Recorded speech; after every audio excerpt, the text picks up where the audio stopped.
మేషరాశి వారికి శని 12వ స్థానంలో వక్రగతి పోయి 2027 జూన్ 2వ తేదీ వరకు అక్కడ ఉంటాడు. అంటే తర్వాత రాశిలోకి వస్తాడు. మరి ఈ 12వ స్థానంలో ఉన్నందుకు మేషం వారికి ఎప్పుడు కూడా మనం ఎల్నాడు శని జరుగుతుంది కదా, అమ్మో ఏంటో చాలా కష్టాలు వచ్చేస్తాయి, ఏదో డిస్టర్బ్ అయిపోతుంది, ఇవన్నీ కాదు, గుర్తుపెట్టుకోండి. శని ఎప్పుడు కూడా ఒక మంచి కూడా చేస్తాడు, కర్మకారకుడు అంటారు. మీ యొక్క జన్మజాతకంలో శాటర్న్ యొక్క స్థితిని బట్టి మీకు ఏలినాడు శని కానివ్వండి, అర్ధాష్టమ శని కానివ్వండి, అష్టమ శని కానివ్వండి పనిచేస్తూ ఉంటుంది. అయితే ఈ యొక్క అంశాలు చెప్తుంది నేనైనప్పటికీ కూడా చెప్పిస్తుంది సాక్షాత్ లలిత అమ్మవారిగా భావిస్తూ మీ యొక్క మేషరాశి వారికి అసలు ఈ శని ఇంకో సంవత్సరంన్నర పాటు 12లో ఉన్నందుకు ఎటువంటి ఫలితాలు ఇస్తాడనే విషయం తెలుసుకుందాం. అయితే ఇక్కడ మీకు 12వ స్థానంలో ఉన్నాడంటే దీన్ని అర్థం చేసుకోవాల్సింది ఏంటంటే, మొట్టమొదటిగా ఉద్యోగ కారకుడు, కెరియర్ కారకుడు 12లో కూర్చున్నాడు. సో ఎప్పుడైతే 12లో కూర్చుంటాడో ఇది ఉద్యోగ సంబంధించినటువంటి విషయంలో ఉన్న ప్రదేశంలో కాకుండా వేరే ఇతర ప్రదేశాలకు వెళ్ళి మీరు ప్రయత్నం కనుక చేస్తున్నట్లయితే 100% మీ యొక్క సక్సెస్ రేట్ అనేటువంటిది ఖచ్చితంగా పెరుగుతుంది. అందులో ఎటువంటి సందేహం లేదు. ఉద్యోగం రావట్లేదండి, ఉద్యోగం కోల్పోయానండి అనుకుంటారు. కాదు, ఉద్యోగం వస్తుంది. ఎందుకంటే శని శ్రమకి కారకుడు.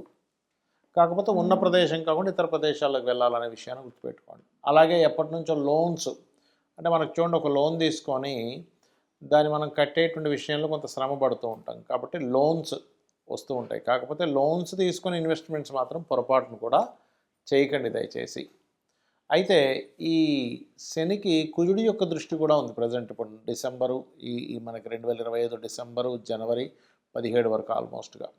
కాబట్టి మీరు ఏంటంటే పెద్ద మొత్తంలో మనీ ట్రాన్స్ఫర్ చేసేటువంటి విషయాల్లోని మరియు తండ్రి గారి ప్రాపర్టీ రిలేటెడ్ సంబంధించినటువంటి అంశాల్లో కూడా కాస్త జాగ్రత్తగా ఉండాలి. అది కాకుండా మీకు పూర్వజన్మ కర్మ కూడా ఏంటంటే మీరు ఎవరికైనా అప్పులు ఇవ్వడం, అప్పు తీసుకునే దాని మీదే మీ యొక్క పూర్వజన్మ కర్మ సంబంధం ఉంటుంది.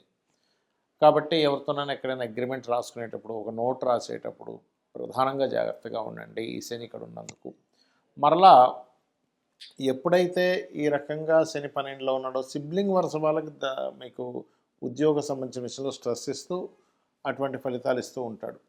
మరియు అదేవిధంగా ఎవరికైనా మేషం వారికి శని 6లో ఉందంటే జీవిత భాగస్వామికి, అంటే మేషం వారికి 12లో ఉన్నాడు కదా శని, అంటే జీవిత భాగస్వామికి 6లో ఉన్న ఫలితాలు ఇస్తూ ఉంటాడు. కాబట్టి మీకు ఎల్నాడు శని జరుగుతుందంటే మీకు శ్రమ ఉంటుందేమో కానీ మీ జీవిత భాగస్వామికి సక్సెస్ రేట్ ఎక్కువగా ఉంటుంది. ఇది గుర్తుపెట్టుకోవాలి.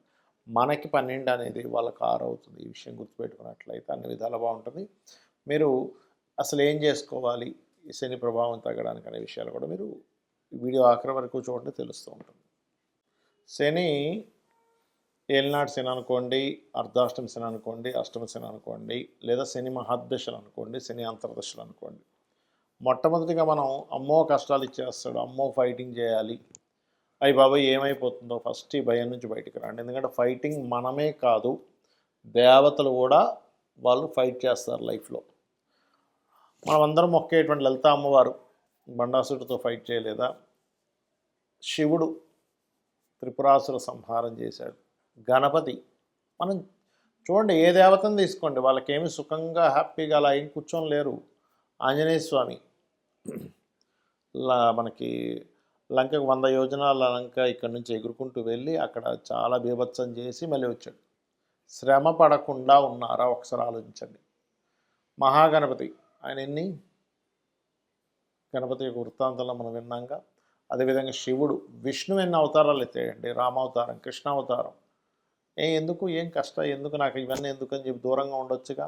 అంటే మన జీవితం దేవతలైనా, యక్షులైనా, గంధర్వులైనా, మనుష్యులైనా ప్రతి జీవి కూడా దేవతలతో సైతం వాళ్ళ లైఫ్లో ఒక కృషి చేసేటువంటిది, ఫైట్ చేసేటువంటిది ఉంది. మనందరం ఏంటంటే ఫైట్కి దూరంగా పారిపోతున్నాం. అమ్మో నాకు వద్దు, అది సంసార చక్రం నుంచి కూడా దూరంగా పారిపోతున్నాం. అమ్మో నాకు పెళ్ళొద్దు, ఎవడు పడతాడు, అమ్మో నాకు పిల్లలు వద్దు, ఎవడా బాధ్యత తీసుకుంటారు, అమ్మో నాకు ఉద్యోగం వద్దు, చక్కగా నేను ఈ ఆశ్రమంకి వెళ్ళిపోతాను అని అనుకుంటున్నారు. కానీ ఇక్కడ మీరు అర్థం చేసుకోవాల్సింది ఏంటంటే ఇవన్నీ మీ యొక్క కర్మలు. శని కర్మకారకుడు, కర్మను అందించడం మాత్రమే శని యొక్క బాధ్యత. అంతేగాని శని వస్తున్నాడు అనగానే అమ్మో ఏదో అయిపోతుంది, ఏదో మునిగిపోతుంది, ఏదో అయిపోతుందని కాదు ఇక్కడ మీరు అర్థం చేసుకోవాల్సింది. సాటర్న్ ఆల్వేజ్ టీచర్స్, అంటే మనకి ఒక విషయాన్ని నేర్పిస్తూ ఉంటాడు. మనకి చూడండి, ఏదైనా కష్టం వచ్చినప్పుడే మనకి దానికి ఇంకొక మార్గం తెలుస్తుంది. ఒక రూట్లో వెళ్తున్నాము, ఆ యొక్క రూట్లో వెళ్తున్నప్పుడు అక్కడ ఉండేటువంటి ప్రాంతం బ్లాక్ అయింది. అప్పుడు మనం ఇంకొక మార్గం గుండా వెళ్ళి గమ్యాన్ని చేరుకుంటాం. అంటే గమ్యం చేరుకోవడానికి కొన్ని ఆటంకాలు ఏర్పడితేనే మీకు మరొక కొత్త రూట్ తెలుస్తుంది. కొత్త రూట్కి వెళ్తున్నప్పుడు మీకు జ్ఞానం పెరుగుతుంది. అలాగే లైఫ్లో కూడా ఒక ఉద్యోగం పోయింది, ఇంకో ఉద్యోగం వస్తుంది.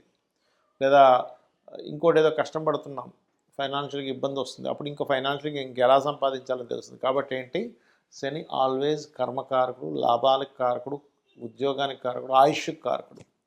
ఈ పాయింట్ ఆఫ్ వ్యూలో ఆలోచించండి. శని ఎప్పుడు కూడా మనం ఎక్కువగా శ్రమ పడుతూ ఉంటే మనల్ని ప్రత్యేకంగా ఆయన ఇబ్బంది పెట్టేది ఉండదండి. నిత్యము మీరు పని చేసుకుంటూ ఉండండి, ఏదో ఒక పని, ఖాళీగా ఉండకుండా మీకు ఖచ్చితంగా బాగుంటుంది. అయితే శని యొక్క ప్రభావం తగ్గడానికి మీరు చేయవలసిన దేవతా ఆరాధనలు ఏంటో చెప్తాను. మీకు దగ్గరలో ఆంజనేయ స్వామి కానీ, గణపతి కానీ, లక్ష్మీనరసింహస్వామి కానీ, స్కందుడు కానీ, శక్తి ఆలయం, అమ్మవారి ఆలయాలు ఏమున్నా రోజు ఒక్కసారి వెళ్ళడం మీరు ప్రాక్టీస్ చేయండి. అంటే మీరు రోజు ఒక్కసారిని వెళ్ళేసి అక్కడ ప్రదక్షిణం చేసుకొని చక్కగా అక్కడ కూర్చొని కాసేపు రాండి, మీరే చూస్తారు దాని ప్రభావం. ఎందుకంటే మన చుట్టూ ఉండే ఆరాతో సంబంధం ఉంటుంది గ్రహ ప్రభావాలు. ఎప్పుడైతే మనం ఒక పాజిటివ్ ఆరాలోకి ఎంటర్ అయ్యామో నెగటివ్ ట్రిగరింగ్ అనేది తగ్గిపోతుంది. పాజిటివ్ ట్రిగర్ అంటే మనకి ఏమంటే ఒక్కసారిగా గుడికి వెళ్తే అన్ని కష్టాలు పోతాయో కాదు, మీరు ఎలా హ్యాండిల్ చేయాలి, మీ మనసు, మీ ఆలోచనలు అన్నీ కూడా క్లియర్ అవుతాయి, గుర్తుపెట్టుకోండి. అలాగే మరొక విషయం ఏంటంటే, దీంతోపాటు మీకు దగ్గరలో గోశాలలు ఉంటే గోశాలకు వెళ్తూ ఉండండి. గోశాలలకు వెళ్ళే గోవుల యొక్క ఎనర్జీ కూడా కంప్లీట్ పాజిటివ్ ఎనర్జీ, గుర్తుపెట్టుకోండి. అదేవిధంగా దీంతోపాటు మీరు కొంచెం ఏమవుతుంటుందంటే ఏలనాటి శని, అర్ధాష్టమి శని, అష్టమి శని, శని దశల్లో ఉన్నప్పుడు మనిషికి తెలియకుండానే ఒక బద్ధకము, ఒక లేజినెస్, ఒక పోస్ట్పోన్ చేయాలనే తత్వం ఇస్తూ ఉంటుంది. కాబట్టి ఒక టబ్బులో వాటర్ తీసుకొని అందులో గోరువెచ్చని నీళ్ళు తీసుకొని అందులో కాస్త కల్లుప్పు వేసి అందులో కాళ్ళు పెట్టి అట్లా కూర్చోండి కాసేపు. అది మరీ వేడి కాళ్ళు కాలిపోయే అంటే కాదు, గోరువెచ్చని నీళ్ళు. మీరు చూస్తారు, మీలో తెలియకుండానే ఒక నెగటివ్ ఎనర్జీ బయటకు పోతున్న ఫీలింగ్ మీకు వెంటనే సెకండ్స్లో తెలుస్తూ ఉంటుంది.